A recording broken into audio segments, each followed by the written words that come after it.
Hi everyone, Vacha here from recordingstudio9.com, and you are watching the Music Chat Show, which also includes a couple of friends of mine from YouTube channels, and I've got Nathan from Crossbeats Music Productions. Hi Nathan. Hey Vach, how you going? Very good, welcome back. Yep, thank you, sir. And I also have Andrew from Andy Rock. How are you? Good. How you going, guys? And welcome back to you as well.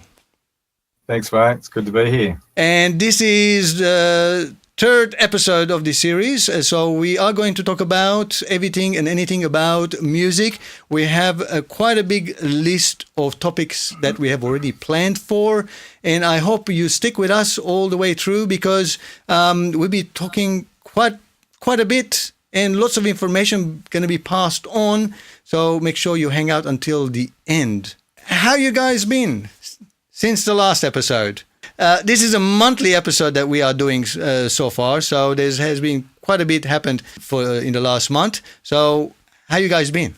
Yeah, for me, unfortunately, not very musical in my life. Just, working at home. I'm in the midst of renovations, which we might have talked about last show, which was a month ago. So I'm still doing that. So apart from picking up the guitar and noodling around a bit, I haven't done much with music, unfortunately. Okay, that's not a problem. But the ideas are still there. And they're all there, the mate. experiences are still there. Whistling tunes into my phone and all that kind of stuff. That'll still happen. What about you, Nathan?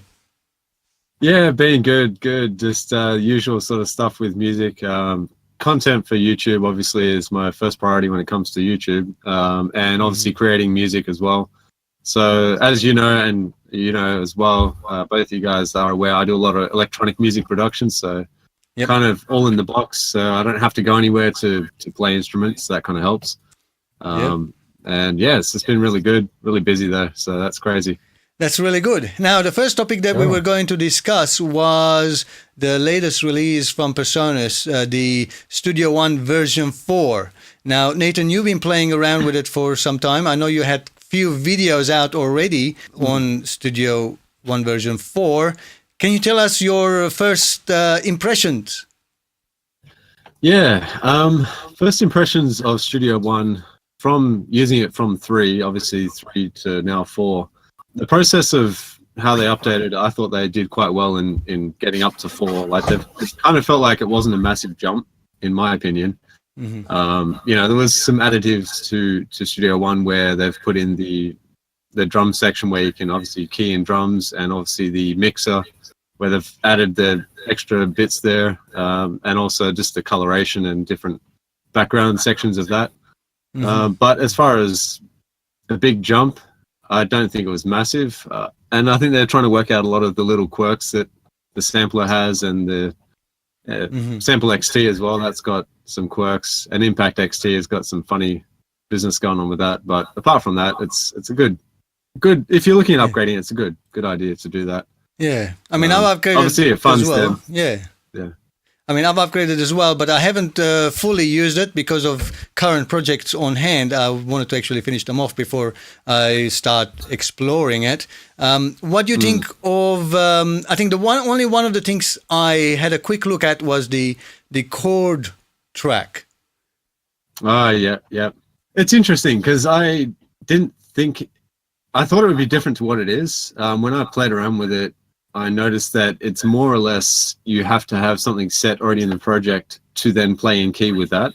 It's not where you just get chords out of that and then put them into your project like you would normally think. It's more or less trying to get into key of different projects that you already have, or a sample that you've got, and working with that.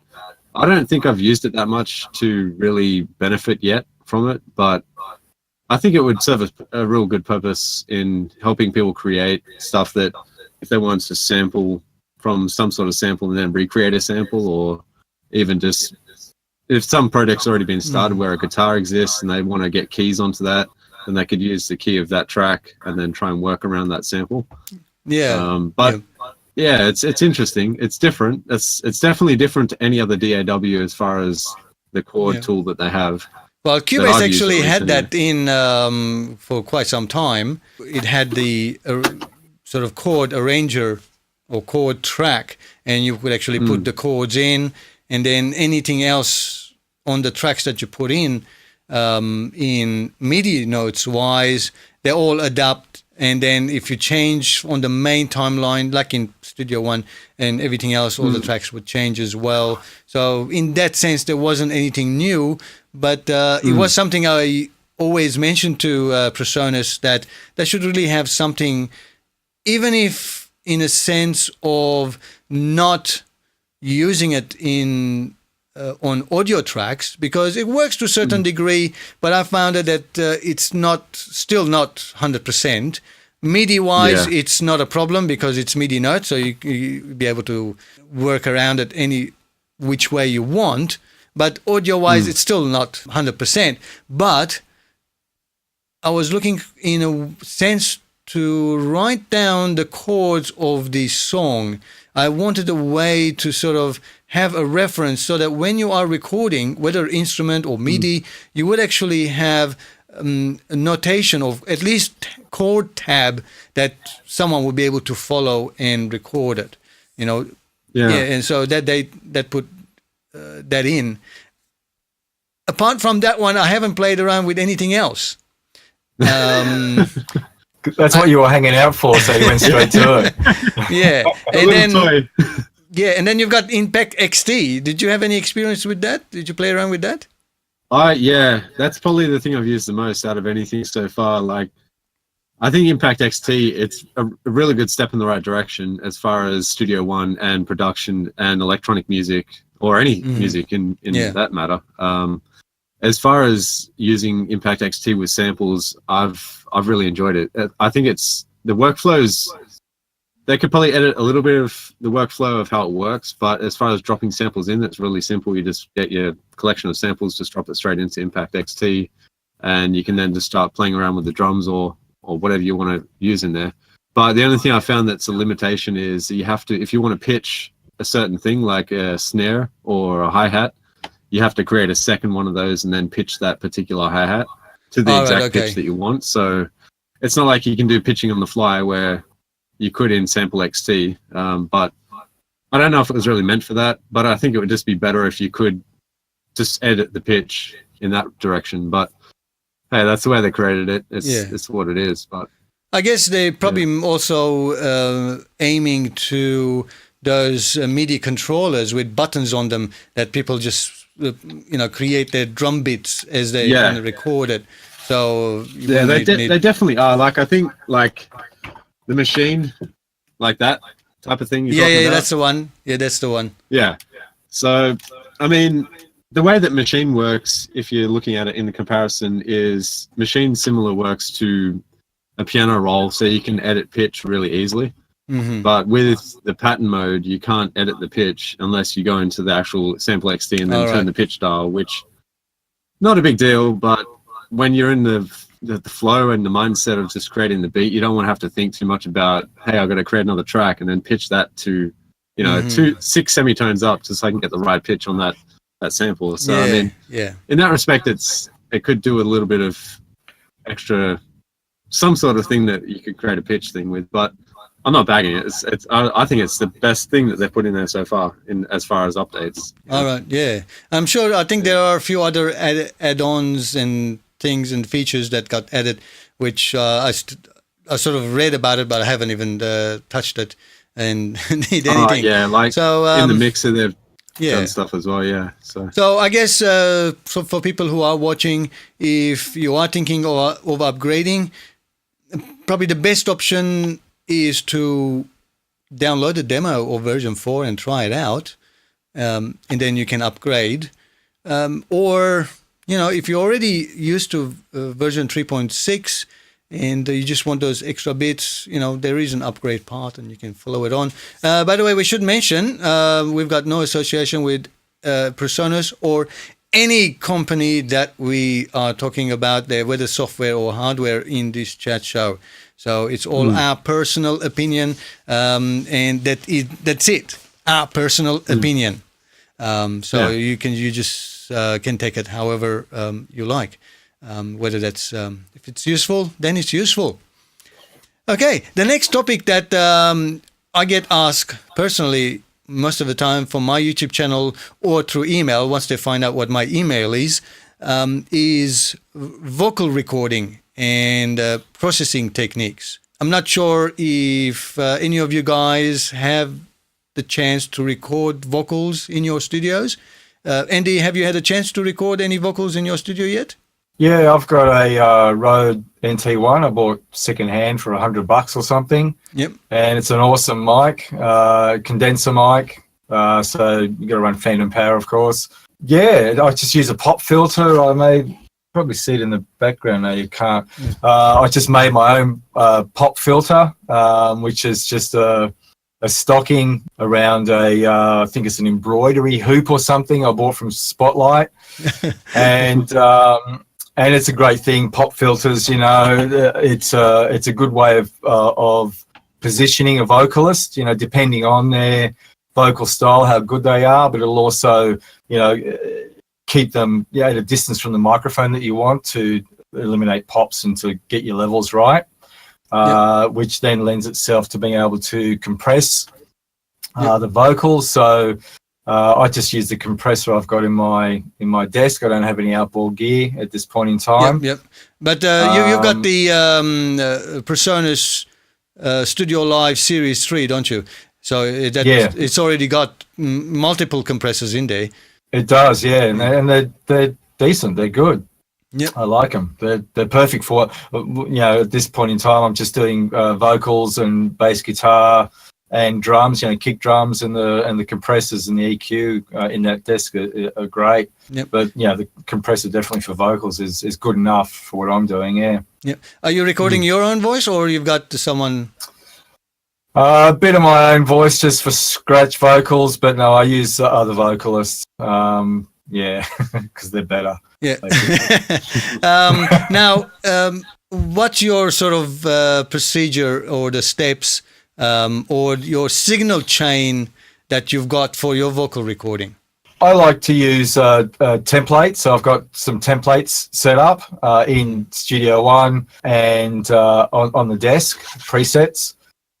So yeah, just a bit of compression, not too heavy. I like to keep it as clean as possible. So if you've got a good vocalist, somebody that can project their voice well, and the peaks and the troughs in the for the nuances in the song, then I try and limit compression as much as possible, just enough to squish it down for the peaks and just to lift, you know, the lower parts of the song or the singing. So yeah, I don't do too much. So basically a little bit of compression going in, a bit of EQ, of course, keeping distortion way down, you know, so just limiting distortion unless you want that as an effect, but that is something I do afterwards. Yep. Was it sort of a pop or a rock vocalist or?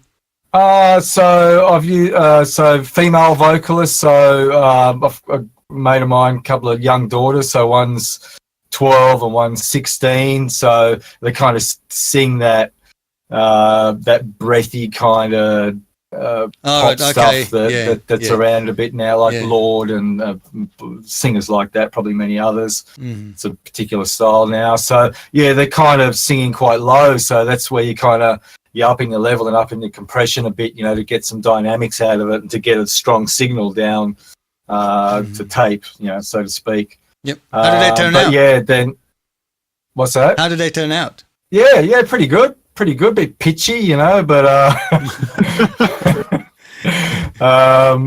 but good, yeah. Like to retain some of that breathiness without destroying it all is something the desired effect, what you want to do as well. So, but yeah, I've done, and then some hard hitting, you know, male vocals, and then you know, my own vocals where I'll kind of sing some jazzy stuff, or, you know, attempt to do some hard hitting rock stuff. So pretty varied, but, you know, limited. Not I haven't done heaps in here with this current setup. Yep. What about you, Nathan? I know you have a small studio, but I've recorded my own vocal from here in my studio. Yep. as far as rap vocals. And as far as signal flow, I use a lot of in-the-box stuff. So, if you're familiar with UAD plugins, Yes, yes. you can put compressors on the way in. So you can use whatever, an LA2A if you wanted to, or whatever, WA2A, or whatever you desire It's to very use. similar to Andy's Studio Live. Studio That's Live. coming in. Yeah. It's just... Well, yeah, in the same sense, yeah, it's still using the digital realm to do it. But I've also got Zentour, which is by Antelope Audio, which does a similar kind of thing. It's got compressors that you can put on the way in. Each compressor is different. It just depends on what you're looking for, really, when you're recording vocals. And as far as working with other artists, I've recorded one other person in my studio here. I've done it at other studios where I've recorded their vocal on a live set. But it's definitely different. Like if you have a good singer, it's a lot easier to record the vocal. That's quite normal. If the singer's all over the place, like you would know, Andy, like if their dynamics are all over the place, it's really difficult to get a good take, and later on down the track try and compress that and make that work in a track. I've found that if the dynamics are good at the start, if they can sing with really focused dynamics and not too crazy, then it's really easy to compress, or you may not even need to compress it at all sometimes. It really depends on the track that you're working on, to be honest. But so with hip hop, do you compress pretty heavily? What ratios are you using? Depends on the track. If you're going for really like trap sort of beat, you might end up compressing a lot. If it's like an old school, I don't know, 80s hip hop type of thing, you don't really want to compress too much because it might lose some of the authentic realness to the sound. But again, it's really down to who and what you're recording to make that determination. Like if they're already compressing before you get the vocal, then you're not going to compress it much anyway. As far as ratios, it depends. I've used a trick recently where I tend to use the threshold all the way down, and then I increase the ratio slowly, and that kind of gives a soft kind of compression to it. And adjusting the knee as well while you do that, it just helps get more of a soft compression. Instead of some people, they just put their compressor all the way to 4 to 1 or whatever, and then they adjust the threshold. Sometimes it works, sometimes it doesn't. It really just depends. Like, it depends on what vocal it is. So, have you tried serial compression? Yes, that's my favorite style of compression. So adding one compressor, then another one, and another one in little amounts. It works perfectly. And that's what makes a sort of difference. But again, I mean, I get lots of tracks that they sort of submit to me, especially hip hop and rap songs. Usually they're very young, and their vocals is so weak, and they want it to sound like certain person who's give me Tupac. I want Tupac right now. Not even that. Even different ones, and you sort of what do you call them? Awards, nominees, and all things. And then they want to sound like that, and you listen to their vocals, and you go, how I'm gonna make your vocals sound like that? No amount of compression or editing or processing will get to that. So I just sort of say, no, I can't take this project. They go, they even sometimes, because they want to push it, they even sort of pay in advance. I just refund it. I said, no, I'm not dealing with that one. There's just no way. You're. Actually, you probably, Nathan, you would know, you really gotta have, especially for rap and hip hop, you really gotta have an aggressive and powerful voice to be able to project what you're trying to say. It's not simple. It's not easy. I guess a lot of people they think just because they can rhyme a few words or a few lines, that's they're rappers. But they don't understand the fact that to be a good one, you really, really have to work hard on your voice and project it really most powerfully. So, So, in a lot of cases, in my case here, 99% of the vocals go through my studio channel tube compressor, mic pre-compressor. Again, very, very light. It's probably only compressing peaks, maybe no more than 5 or 6 dB at max when they're really belting out. And then I might do another one afterwards using inserts, so hardware come back out again, do hardware compression, and again, do a series as well in the box, and that's how you get really nice, powerful, strong. But again, you really have to have a good source before you can do any good processing. Yeah. And that also comes to the next topic, which is quite important, and a lot of people, especially small home recording studios or bedroom studios, that really miss out, is your room acoustics when you're recording microphone. Let's start with Nathan. I know you don't have that sort of space to record much with microphones. You mentioned it last time as well. How good is your acoustics? Yeah, when it comes down to room acoustics, it's really important. I think out of anything, before even studio monitors, I think room acoustics is even more important than that, to be honest. Yep. And I think a lot of people ignore that and think that you need the top-notch studio monitors to have good sound without thinking about the room acoustics. Yep. It's definitely something I learned pretty quickly, because I realized no matter what studio monitor I put in my room, it didn't sound much better than the other one, even though it cost a lot more. And I think, like it's an advertising gimmick. A lot of people see these really expensive studio monitors and think, oh yeah, I've got to have these ones to make my beats sound better. But I think the most important thing when it comes to room acoustics is learn how to mix first in the space that you're currently at. Like, don't think you have to have all the best room acoustics either. That's not going to fix everything. Even the best studios still have a bad spot in the studio, and they've still got this odd sound that happens in one room or one area. And they learn it. They know what it sounds like, so they work around it. And that's the key. Like, I think you've mentioned in previous videos that you've got on your channel as well, that it doesn't matter what room you're in, and adjusting to that room is the key to every good mix. Just learning what it should sound like in that particular room. Yeah, that's right. And, it doesn't take much to actually treat your room, even in a bedroom. If you've got a bedroom and you want to sort of record vocals and things, there's things behind me. Doesn't cost much, but they do wonders. I've used them now before for vocals. A couple vocalists already that came in the last couple of weeks, and also for live drum recording that I had guys in a couple of weeks ago here, live band playing. Without this, it probably would have been a mess. Yeah, live drums with all the other guys in here. Just putting this strategically where I wanted it, right behind the microphones that the acoustic drum was set up, they work fantastic. It probably doesn't cost any more than, I think $35 was the bookcase, and then another $50 or so, or even less, for the installation inside it. But if you don't have to buy a proper acoustic installation, you can just put, old pillows. Just stack them with pillows. They will do just as good to actually narrow down and sort of control the sound in your room. And if you're recording, it becomes a vocal booth.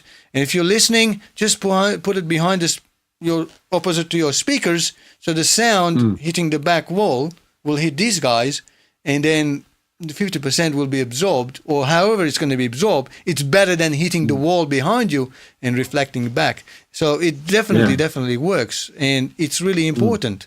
You could have a $10,000 per speaker sound system. If your room is shit, then it's shit sound. Simple. Absolutely. But you can actually buy a couple $100 speaker and have a couple $100 treatment. It'd be $10,000 worth sound coming out of the speakers, and you learn. Absolutely. How you're finding, Andy, in your room, because of the shape that you've got there, or so my control room part of the studio, which you can see the back wall right behind me. Oh, out of focus. It's a little trick. So that was always a concern. And when I did first set it up, before I sort of built that diffuser at the back and put the lounge in, and I've built some bass traps, which I think I mentioned in the last show. in front of the desk here, and some treatments of clouds, all that kind of stuff. I kind of built that up bit by bit, but it was horrific sounding from in the beginning, before I'd started introducing the treatment. And I didn't do anything professional. I didn't have any of that. You've got some kind sound screen. What is it? Sound screen. Yeah. So that's why it's called in Australia. Anyway. Yeah, and I had no way of professionally tuning the room, other than, put the bass traps in and go, wow, that sounds heaps better. Oh, diffuser in the back, oh, even better. So I was sort of running blindly and just trying to, from the best of my knowledge and listening to tracks that I know on vinyl and CD through the monitors that I've got in the room, and then making these changes and then just slowly building it up and making it better and better to my ears. But I've got a good mate of mine who's a professional sound engineer. That's what he does for a job, and he has done for 20 odd years. And he came down, and first thing he did was bring 2 CDs, 2 tracks. Don't ask me what they are. I can't remember. I think one was a David Bowie song. And he said, this is the first thing I do whenever I go into a new room. I hear what the room sounds like. If it sounds, if it's workable, or if it's tuned right or whatever. And he put them on, and I've only got $300 monitors and some old stereo speakers that I've got as a second pair of reference monitors. And he said it sounded pretty good, and he walked up and down the room, which is only a couple of steps that way and this way. And he said, yeah, it sounds pretty good, So that was encouraging to know that somebody, one, with tuned ears, and obviously who knows what those tracks should sound like in a room. So sounds like, according to that I'm doing all right in this room at this point in time. And then matter of just time to actually train your ears. One thing I should also mention that people may not know if they are setting up the room, when we say train your ears to the speakers, it means listening to commercial music at low volume or the volume that you normally set when you are mixing your own song. So that's what you need to do, not tuning your ears or learning when you are mixing. When you are mixing, you're actually doing the work. So here's the tip from me, is that you need to be listening to, just turn Spotify on whenever you're not mixing, you're in your room and you're not mixing or playing your own songs. Listen to commercial music. Just turn Spotify on, or iTunes, or even YouTube, and let the music run in your room. And then once you're sort of ready to start to mix, then you turn that one off and then you start mixing. Then your ears would have already tuned and got used to the commercial songs. And then you can, when you are mixing, you go, oh, when I was listening 5 minutes ago, this was the bass level, this was the sort of the hi-hats level, and so on. So that's how you tune your ears to a good music, not when you are mixing, which is still in progress. So I thought I'd just mention that. Now, going to the next topic, it's about the mixing workflow. I hope you guys watching can understand this now, how we're actually progressing through the topics. The next one is mixing. Nathan, what's your sort of mixing procedure that or workflow that you use when let's say you've got some stems that you want to start mixing? What's the first thing you do? Normally, before anything, I listen to the track as it is when I first get it. So if they have a demo of the track, I try to listen to that before I do anything with the project. Because I want to know kind of where they're at and where they think the sound is. And it also gives you an idea to try and work with the artist to say, look, I can hear this or I can hear that. Do you want this in the track, or is that something you're intending? Or is there something you wanted to change from that? Or did you want it to sound like another track? Not too crazy like the rap guys that you get, but when it comes down to once I've listened to that track, and I really listen to it probably a couple of times just to really gauge what I'm listening to. And again, the key is listening to a low volume, like you said, Vach. Especially if, like, in my room, I've got a subwoofer, which you've got to be really careful when you have a subwoofer in any room, because it creates different effect in corners of the room. And like you were saying as well, Andy, you have bass traps and stuff like that to prevent stuff. But no matter what, if you don't have the right volumes, being the key low volume, you're going to get effects that you're not going to hear correct things in the mix or whatnot. So I would usually start listening to, like you said, a commercial track before I listen to anything that I'm mixing. So I know kind of what it should sound like. And then when I get the mix track, I've got a reference to then go back and think, oh, okay, that bass is a bit too loud in this track. Maybe it's not right. Or maybe the instrument levels are too high, or whatever it is. And then from there, I'll go into the actual opening of the track, labeling and all that sort of stuff. And that's kind of a step process to go through all that.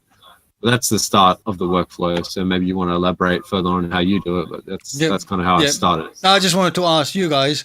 I'm not sure if Andy had much mixing yet. Have you done sort of mixing in Studio One yet?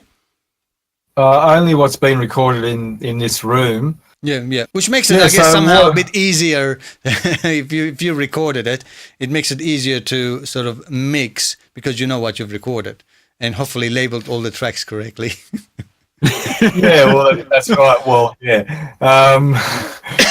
So, yeah, that's true. But I would like to get some music that's been recorded elsewhere and bring it in here just to see, just as a learning process, really. And I like the idea of hearing, a whole bunch of tracks as somebody has put them down, and then you're hearing it for the first time. You just bring it into your DAW and then hear it for the first time.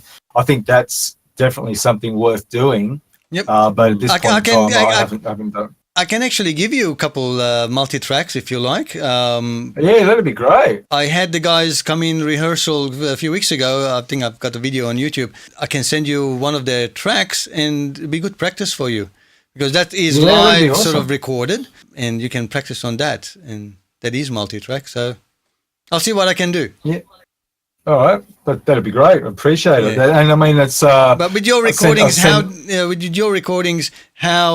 once you've recorded it, how do you progress to the stage of starting to mix? Okay, so what I do, I start with the drums. So I bring the kick and the snare. So I'll bring the kick straight in and EQ that, usually a bit of compression or whatever, then the snare, and then the left and right overheads.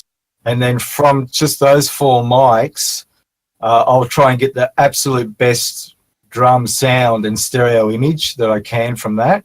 And I suppose I'm in a fortunate situation here. I've got my acoustic kit set up like you do, Vache. Yep. And but I've got I think I've got seven mics around the kit. So then you've got obviously your toms you can introduce once you've got that kick and snare and overheads. You got a good level there and a good stereo image. So then bring the toms in, and then just to fill that out, get all the panning right. And then I'll bring the bass in, and I'll listen to how the bass. Obviously, I'm talking about a 4-piece rock band kind of thing. I haven't had anything to do with much with any jazz bands or anything like that, or hip hop, but hope to in the future. But yeah, like as a straight ahead kind of rock pop band setup, this is what I do. This is what I do in here. So then I'll bring the bass guitar in and see how it sits in with the drum mix, and then I'll just bring it straight back down to that kick, snare, overheads, and bass. And then just do any tweaking or any stereo panning imagery that I want to fix there, and then bring the full kit back in. From there, guitars, same thing. Isolate the guitars, get the best sound of the guitar you can, see how it sits in the mix, see how it sits as part of the stereo image, and then right through to vocals. All right, that's pretty straightforward. And I guess common sense way of mixing a song. That was pretty much very similar to what I used to do years back. But over the years, I have actually changed the way I mix. I used to do drums before, and drums and then bass and so on. But these days, if it's rock or pop, or if there's drums like the normal rock music, I actually get the. Obviously, I'm sure you guys do as well. You do a gain staging, so making sure everything is at the right level, because that's one of the most important things, to make sure that every track is hitting the same level with the faders at 0 dB. So you increase the gain of each clip so that it's, normally I do minus 18 dB when the faders are 0. And then I bring everything down, bring up the kick, leave the kick, and then I bring vocals in. And then and I adjust the levels, making sure that I can hear my vocals and the kick at the same time. So that's my starting level. And then I start building up with the bass without any snare. I might bring up the snare if the snare is quite common. Then I bring the snare in. So you've got kick, snare, vocals, bass guitar coming in, and then start building up from there. So I start from faders at 0 and then bringing them up, because I know that if I have all of my faders at 0 dB, everything is at gain stage already. So and I adjust that in there, and then start tweaking afterwards with EQ and compression. Basically, in that rough mix, I should have everything sounding as it should. And I normally even send a draft copy to the client saying, this is pretty much what the draft is. Let me know what you think, if you want any instruments to be louder or brought down in volume. And once that level is done, then it's a matter of just tweaking with the EQ and compression and any effects, delay, reverb, and all of that. That's quite interesting, Vach. Because actually the technique that you're using makes sense, because in the sense of what's most important in the track is what you're putting in order. Yep. And it's interesting though, because when I mix, if I have a vocal, it really depends on where I want the vocal to sit. But sometimes I'll mix the entire song and then I'll put the vocal in right at the end.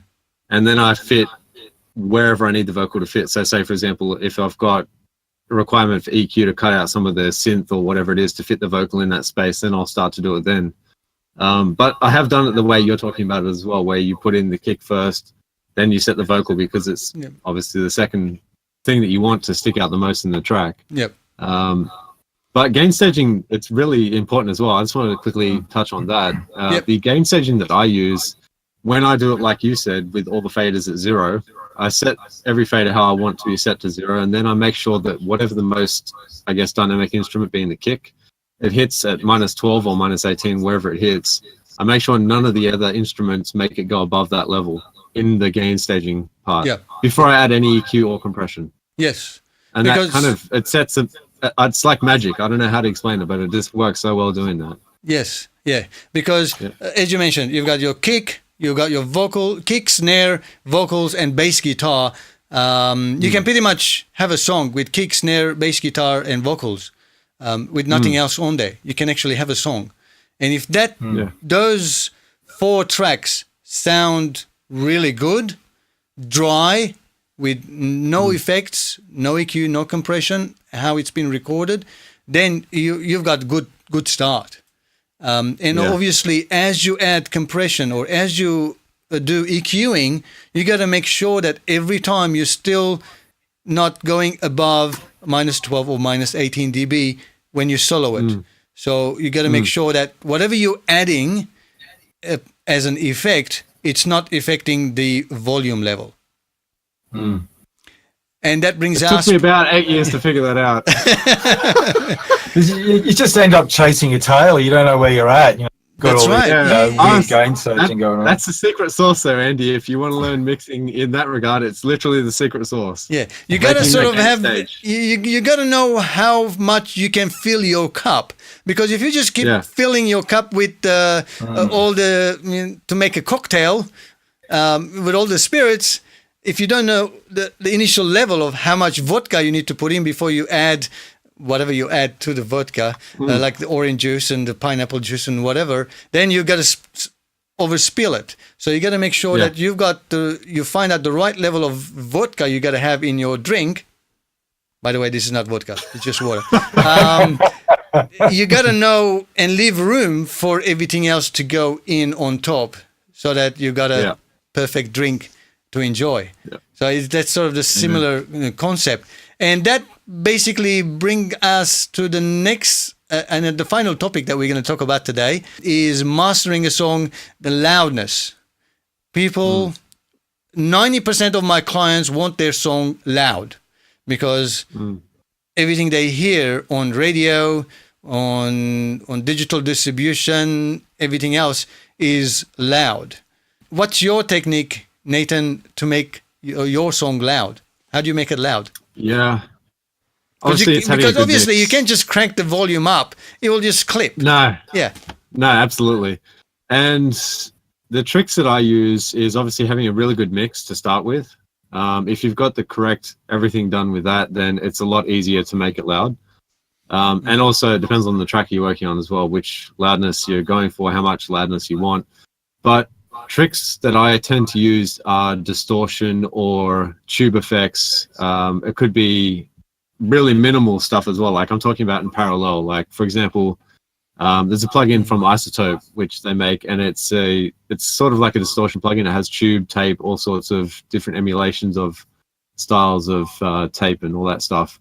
And you've got you've got tube gear. You'd know about this as well. So just running your stuff through tube or tape emulations or actual real gear will add harmonics that make it sound presence wise. You can have more top end stuff. Even the low end, you can have a bit more harmonics in the mid range. It really just depends on what you're going for. But that's my first kind of thing that I go to if I feel like the mix needs a lift.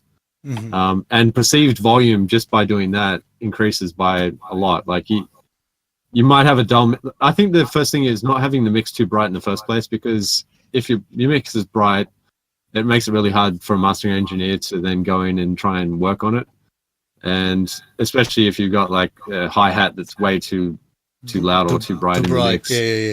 Yeah. But piercing your ear. Once you've got all that stuff sort of tamed, then just working on the levels, seeing where the peak levels are, and then trying to gauge how much low end is in the track as well, and really trying to edit or cut out some of the low end if it's required for the loudness to increase. But then obviously not cutting too much where it sounds like the track's missing an element or certain parts of the track. So I think key is mid-side processing with EQ after I've done any of that sort of added harmonic sort of stuff.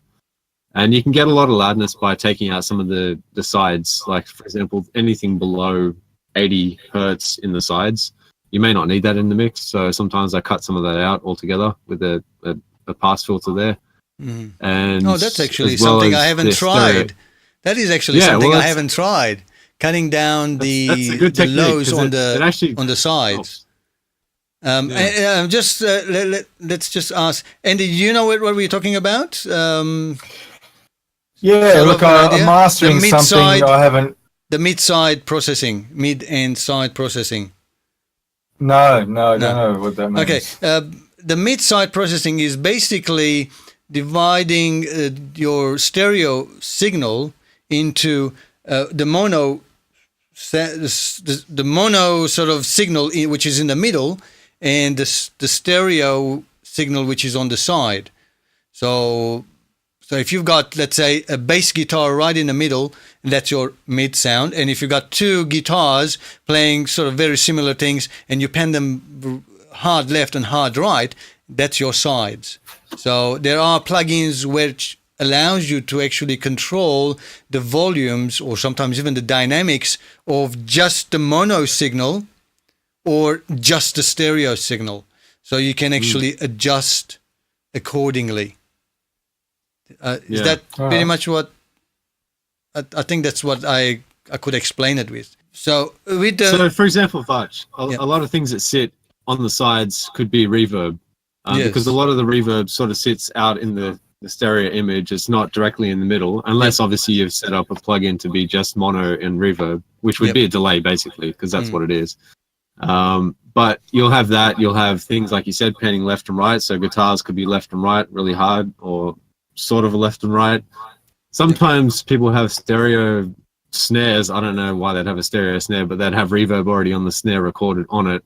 So some of that may sit a little bit on the sides as well. So a lot of that's kind of attacked in the mix, so that I find that I need to get rid of it first in the mix. But if you can't, and you've just got a mastered track and you need to control the sides, then mid-side processing is really handy for that. I've been able to rescue mixes many times with just that process on its own. Yep. And then increase the loudness because you've cut out some of that volume. Useless, pretty much useless information, because most of the low frequencies, they don't have direction, so they just need to be in the middle as a mono signal, like your bass and your kick drum, and any low frequency sound that you've got. You basically just can have it in the middle, and that spreads throughout the room that you're listening to. And as you go higher in frequency, they become more directional, so your ears can detect whether it's coming from the left or from the right. And if you become into psychoacoustic, then your ears will also start telling whether the signal is coming from the back or the front. That's how you can actually get 3D headphones. They manipulate the mid-side information, and makes you think, even though you're wearing headphones, makes you think that the sound is coming right from behind you, and so on. So that's what those things are. You guys, if you're not sure what mid-side processing is, you should check it out. Andy, you should check it out as well, because that could actually make or break sometimes your mix, your final mix, when you want to adjust it. So instead of adjusting your EQ, you actually adjust mid frequencies without affecting your sides. So those sort of things. So would you use that? Do you mainly use that processing when you record, when you're mixing down or mastering? Usually on the master track, in another studio. Yeah, right. Usually on even my own recording. Usually I put it on the master bus, and in the final stages. Once the mix is done and you want to correct levels, then you can use mid-side processing. And I think there is a free one. Well, you can do it in Studio One Pro anyway. It's got more than mid-side processing in there. But if you are using any other DAW, Voxengo has the mid-side processing VST plugin, which is free, that you can use. And it's got a dial to turn the side volumes up and down, and a dial to turn the mid or mono signal up and down. So you could adjust it that way. Mastering engineers use them quite a lot, so that way they can turn the mono signal down if the vocal is too loud at certain frequencies, and turn it down as well, so without affecting the stereo field. But the way I have been managing and making songs louder is not placing a brick wall limiter on the master bus and then cranking the input volume up until I get nice volume. I do put a limiter, but the limiter is probably doesn't do any more than probably 3 dB of gain reduction on a master bus.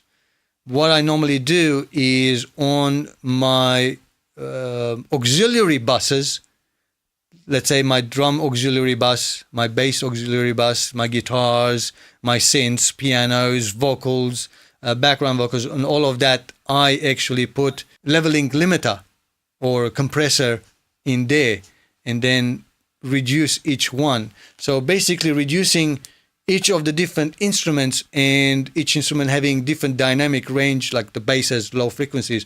So reducing the dynamics of each to get perceived loudness. And that turns out much, much better, because your ears will hear the loudness, but won't tire your ears, because it's not over compressed in the end. It just compression is trickled down from the auxiliary buses, and that turns out nice and loud, but without too much distortion, and not even feeling that it's actually compressed. That's how I do it. I haven't tried that. Yeah, you should try it. You should try it. Works, but you got to use. I use a leveling compressor like LA2A type compressors or 1176s on the vocal bus, but very similar. In Studio One, you've got the fat channel, and the fat channel has all of those three compressors in there. You've got the FET, then you've got the tube, and you've got another one. I can't remember. There's three of them. There's. And then the classic or standard, the default one.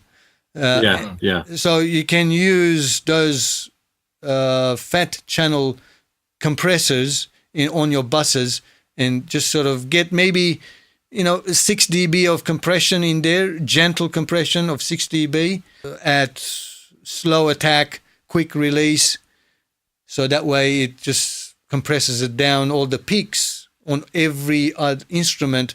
And then another simple one on the master bus as well, one of those leveling compressors, and then you get nice perceived loudness without destroying your mix.